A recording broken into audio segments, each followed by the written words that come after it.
大家好，記唔記得我哋早前教過大家一個動作，就係做一個平衡訓練。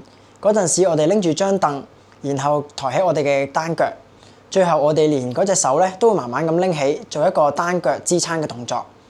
如果大家都有去做嗰個運動，並且覺得已經冇乜挑戰嘅時候咧，我哋就可以進階。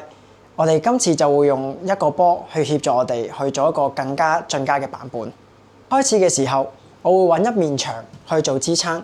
咁萬一大家做動作嘅時候失去平衡咧，都唔會跌倒。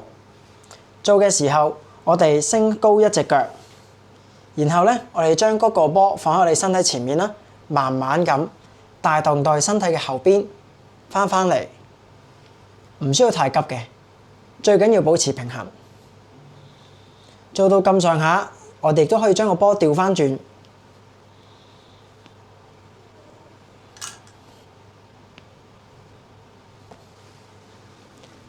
做訓練嘅日子，我建議大家可以做3組30秒。